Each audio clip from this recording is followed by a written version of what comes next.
afternoon to all. My dear students, how are you? I hope you are safe and well by the grace of Allah. I am also fine. I am Parveen Akhtar, Chandipur Secondary School, Chandipur, Bharmara, Kushtia.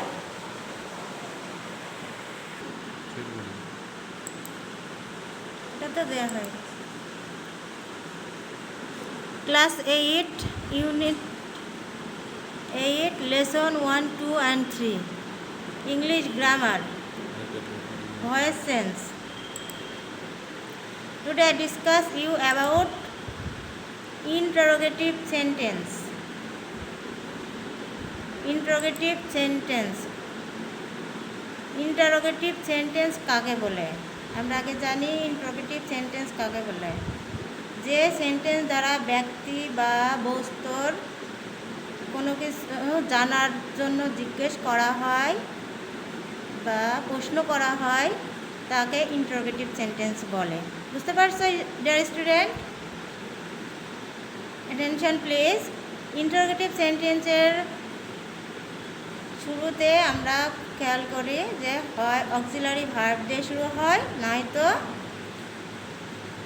WS question দিয়ে interrogative sentence শুরু হয়। আমরা আস্তে আস্তে interrogative সেন্টেন্সের সব ভয়েসগুলো active থেকে passive করাবো। তার মধ্যে প্রথমে আমরা বি ভার্বের যে স্ট্রাকচারগুলো আছে সেগুলো আজকে আলোচনা করব। বি ভার্ব দিয়ে শুরু হয় যেমন am, is, are, was, war.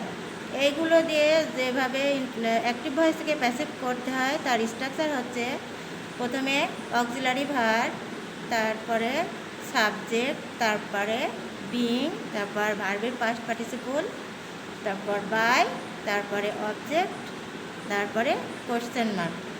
খেয়াল করো স্টুডেন্ট, ইন্টারোগেটিভ সেন্টেন্সে কিন্তু অ্যাক্টিভেও ইন্টারোগেটিভ থাকে প্রশ্ন, আবার প্যাসিভেও ইন্টারোগেটিভই থাকবে। অনেক ক্ষেত্রে দেখা যায় যে ইন্টারোগেটিভ অ্যাক্টিভে থাকে, কিন্তু অন্যান্য ক্ষেত্রে দেখা যায় অ্যাক্টিভে থাকলেও প্যাসিভে থাকে না, এবং প্যাসিভে থাকলে অ্যাক্টিভে থাকে না। কিন্তু ভয়েস চেঞ্জের ব্যাপারে অ্যাক্টিভ এবং প্যাসিভ দুটোতে ইন্টারোগেটিভ থাকে।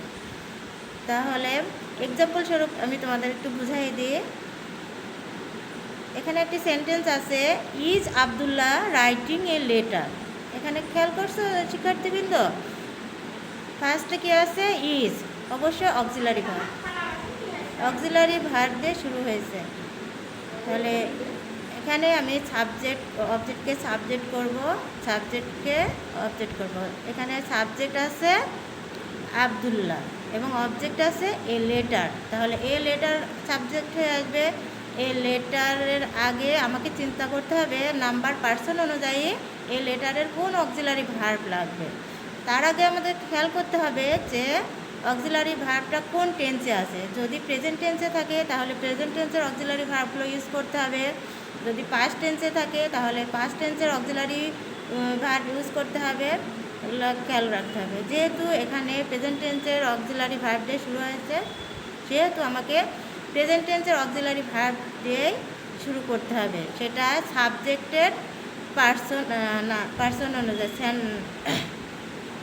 সেটা যেহেতু এ লেটার সিঙ্গুলার পার্সন, যার কারণে এ লেটারের অক্সিলারি ভার্ব আসবে is.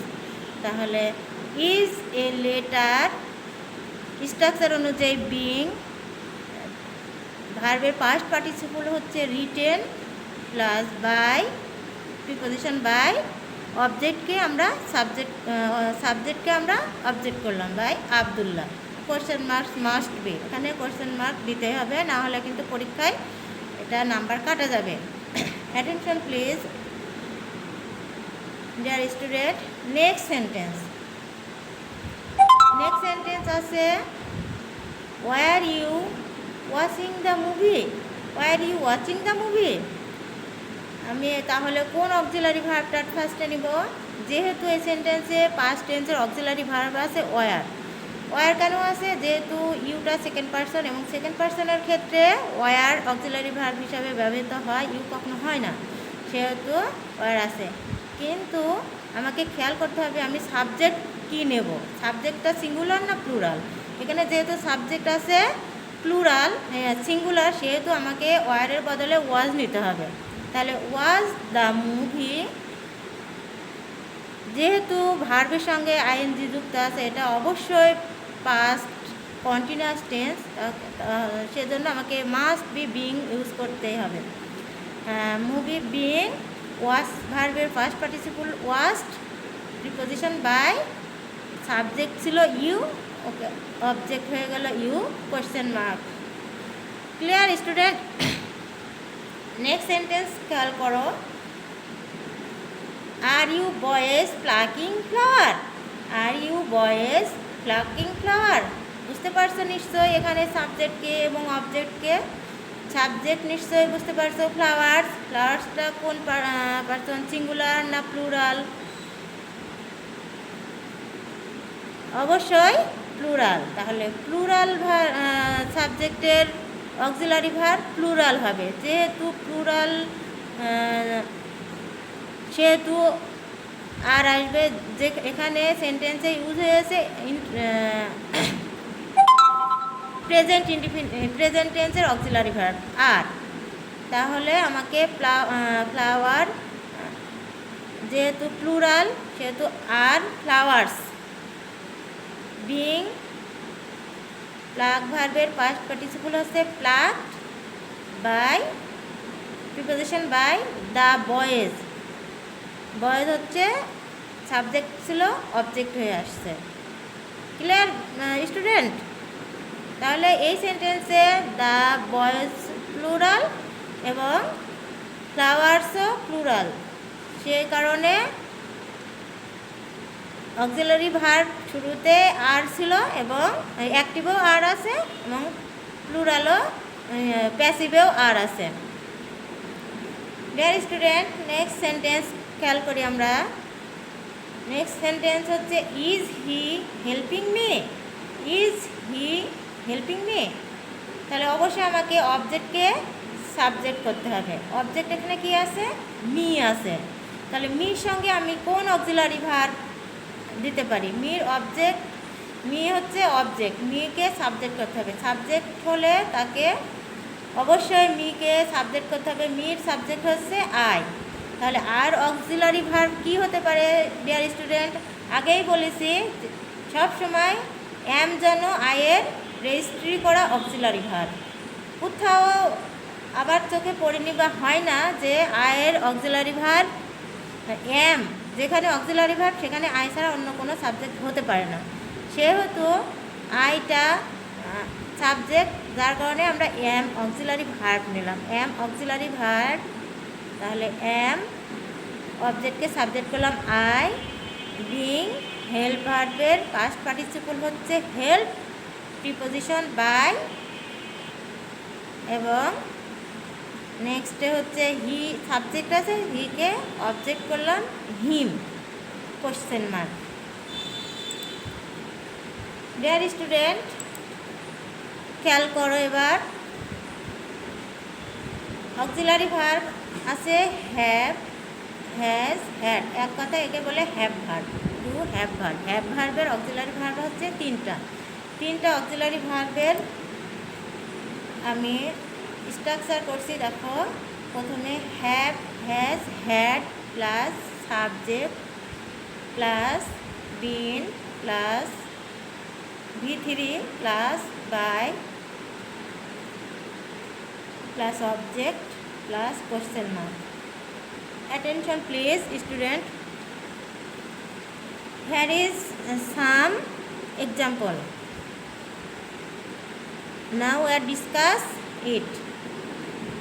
First example, have you done your homework? First example হচ্ছে have you done your homework. নিশ্চয়ই আমরা জেনেছি যে অবজেক্টকে সাবজেক্ট করতে হবে এবং সাবজেক্টকে অবজেক্ট করতে হবে। আর অক্সিলারি ভার্ব আসবে, অবজেক্ট যখন সাবজেক্ট হবে এই সাবজেক্টের নাম্বার অনুযায়ী। অবজেক্টটা কোন নাম্বার, সিঙ্গুলার নাম্বার না প্লুরাল নাম্বার? যদি সিঙ্গুলার নাম্বার হয় তাহলে আমরা হ্যাজ বসাবো, এবং যদি প্লুরাল নাম্বার হয় তাহলে হ্যাজ বসাবো। এখানে ইওর হোমওয়ার্ক হচ্ছে অবজেক্ট, নিশ্চয়ই একজন একজন ব্যক্তিকে বোঝাচ্ছে, যার কারণে অক্সিলারি ভার্ব আসবে হ্যাভ। Clear student? তাহলে অক্সিলারি ভার্ব প্রথমে আসলে কি হচ্ছে, হ্যাজ ইওর হোমওয়ার্ক, আর হ্যাভ হ্যাজ হ্যাডের অক্সিলারি ভার্বের পরে বিন আসে, অক্সিলারি ভার্বের পরে বিন আসবে, তাই তো? অক্সিলারি ভার্ব যেহেতু এটা ইন্টারোগেটিভ সেন্টেন্স, যার কারণে হ্যাভ হ্যাজের পরে অবজেক্ট আসবে, তারপরে বিন আসবে। His your homework bin, V3 বলতে বোঝাচ্ছে ভার্বের পাস্ট পার্টিসিপল, ভার্বের এখানে ভার্ব আছে ডু, যার পাস্ট পার্টিসিপল হচ্ছে ডান, ডান প্রিপোজিশন বাই, তারপরে সাবজেক্টকে অবজেক্ট করলাম ইউ। অ্যাটেনশন প্লিজ স্টুডেন্ট, এই অ্যাক্টিভ ভয়েসের পারফেক্ট টেন্সের হ্যাভ হ্যাজ হ্যাডের এটা যদি আমরা ভয়েস করি, এর অলওয়েজ টাইম আমরা V3 অর্থাৎ পাস্ট পার্টিসিপল দেয়াই থাকবে। যখন আমরা এই ভয়েসটি অ্যাক্টিভ থেকে প্যাসিভ করব, তখন খেয়াল করব পাস্ট পার্টিসিপল নিয়ে আমাদের আর মনে করতে হবে না যে এটা কোন এটার পাস্ট পার্টিসিপল কি, এটা অ্যাক্টিভেই পাস্ট পার্টিসিপল দেওয়া থাকবে। Okay, now next sentence, has he prepared his lessons. Has he prepared his lesson, সে কি তার লেসন পাঠ পরিকল্পনা তৈরি করেছে? তাহলে আমরা খেয়াল করি হিজ লেসন, এখানে অবজেক্ট আছে, হিজ লেসন অবজেক্টকে সাবজেক্ট করব, তাহলে সাবজেক্ট হিজ লেসন কোন নাম্বার, এটা সিঙ্গুলার না প্লুরাল? নিশ্চয় জানো এটা সিঙ্গুলার নাম্বার, যার কারণে লেসনস মানে লেসনগুলো প্লুরাল, অনেকগুলো লেসন তৈরি করতে হবে, যার কারণে এখানে হ্যাভ আসছে। হ্যাভ হিজ লেসনস বিন প্রিপার্ডের পাস্ট পার্টিসিপল দেওয়া আছে প্রিপার্ড বাই প্রিপোজিশন, এবং হি যেহেতু সাবজেক্ট সেহেতু হিকে অবজেক্ট করতে হবে, হির অবজেক্ট হচ্ছে him. Dear student, attention please. Next sentence খেয়াল করো, had you finish the work, সে কি তার কাজটি শেষ করেছিল? খেয়াল করে স্টুডেন্ট, এখানে হ্যাডের আবার কোনো সিঙ্গুলার প্লুরাল নাই। Clear student? হ্যাড যখন অক্সিলারি ভার্ব হিসাবে থাকবে, সে হ্যাড সিঙ্গুলার ক্ষেত্রেও ইউজ হবে, প্লুরাল ক্ষেত্রেও ইউজ হবে, এটা আমাদেরকে অবশ্যই খেয়াল করতে হবে, আর অন্য দিক চিন্তাভাবনা না করে হ্যাড থাকলে হ্যাডই বসাইতে হবে। Clear student? তাহলে কি আসছে প্যাসিভ ভয়েসে, had the work been finished by the work. Clear? অবজেক্টকে সাবজেক্ট করলাম আর সাবজেক্টকে অবজেক্ট করলাম, অবজেক্ট হচ্ছে the work, the work had the work been finished, past participle দেওয়া আছে বাই প্রিপোজিশন দ্য ওয়ার্ক। এখানে সরি, এখানে একটু ভুল আছে, এখানে ফিনিশড বাই ইউ হবে, এখানে মিস্টেক হয়ে গেছে স্টুডেন্ট, তোমরা খেয়াল করো, বাই ইউ হবে, এটা তোমরা কেটে ঠিক করে নাও স্টুডেন্ট, আমার এটা মিস্টেক হয়ে গেছে, এখানে হবে had the work been finished by you হবে, সরি। এবার আমরা নেক্সট সেন্টেন্সে যাই। দেখো, had they not sung the national anthem, এখানে এটি একটি negative interrogative sentence. Negative interrogative sentence যখন আসবে, তখন আমরা অক্সিলারি ভার্বের পরে অবজেক্টকে সাবজেক্ট করব, তারপর নট দিব, তারপরে বিন, তারপরে ভার্বের পাস্ট পার্টিসিপল, তারপর প্রিপোজিশন বাই, তারপরে দেম। তাহলে কি আসছে শিক্ষার্থীবৃন্দ? Had the national anthem not been sung by them. Clear student? Next আছে টু ডু ভার্ব। ডু ভার্বের মধ্যে আছে do, does, did. Do, does, did দিয়ে আমরা যখন অ্যাক্টিভ থেকে প্যাসিভ করব, তখন auxiliary verb plus subject plus V3 plus by plus object plus question mark. তাহলে ডাজ দিয়ে আমরা প্রথমে শুরু করছি, ডাজ হি প্লে ক্রিকেট? এখানে খেয়াল রাখতে হবে স্টুডেন্ট, যখন ডাজ থাকবে তখন হয় ইজ, নয়তো এম, ইজ আর তিনটা যে কোনো একটা ইউজ করতে হবে। তাহলে যেহেতু এখানে ডাজ আছে সেহেতু ডাজ সিঙ্গুলার, ক্রিকেট আছে সিঙ্গুলার সিঙ্গুলার, তাহলে is cricket played by him, is cricket played by him. Next sentence আছে ডু দিয়ে, ডু ইউ নো হিম, যেহেতু ডু আছে সেহেতু হয় আমাকে ইজ ব্যবহার করতে হবে, না ওয়াজ, না ইজ, এম, নাই আর। এখানে সাবজেক্টের নাম্বার পার্সন অনুযায়ী আমাকে অক্সিলারি ভার্বটা আবার নিতে হবে। ডু ইউ নো হিম, যেহেতু এখানে ডু আছে অক্সিলারি ভার্ব অবশ্যই এম, ইজ, আর যে কোনো একটা নিতে হবে। হি, তাহলে হিম আছে, হিমটা হচ্ছে অবজেক্ট, একে সাবজেক্ট করব হি, তাহলে হির সাথে কোন অক্সিলারি ভার্বটা আসতে পারে? নিশ্চয়ই ইজ আসবে। Is he known to you? Student attention please, কিছু কিছু ক্ষেত্রে ভয়েস চেঞ্জে প্রিপোজিশন উইথ আসে, টু আসে, বাই আসে, ফর আসে।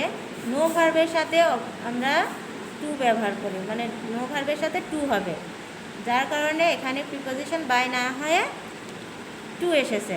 তাহলে আনসার আসছে প্যাসিভের is he known to you. Okay student, next sentence, did you see the notice? নিশ্চয় বুঝতে পারছো এখানে ডিডের ব্যবহার, ডিড ব্যবহার মানেই পাস্ট টেন্স, আর পাস্ট টেন্সের অক্সিলারি ভার্ব হচ্ছে ওয়াজ অথবা ওয়ার। এখানে যেহেতু পাস্ট টেন্স, সেখানে খেয়াল করতে হবে আমি অবজেক্টটাকে সাবজেক্ট করবো, সেই অবজেক্টটা সিঙ্গুলার নাম্বার না প্লুরাল নাম্বার। দ্য নোটিশ নির্দিষ্ট করা আছে, যার কারণে এটা সিঙ্গুলার নাম্বার, যার কারণে এখানে অক্সিলারি ভার্ব আসবে was. Was the notice seen by you? Was the notice seen, see ভার্বের পাস্ট পার্টিসিপল আসছে সিন, প্রিপোজিশন বাই, আর অবজেক্টকে সাবজেক্টকে অবজেক্ট করা হচ্ছে by you question mark. Okay student, বাড়িতে বারবার তোমরা প্র্যাকটিস করবা আর খেয়াল করবা আমার ক্লাসগুলো। নেক্সট এরপরে আমি ভয়েস চেঞ্জের আর একটা ক্লাস নেব, তারপরে ভয়েস চেঞ্জ ক্লাসটা শেষ করব। থ্যাঙ্কস অল, ভালো থাকো, সুস্থ থাকো।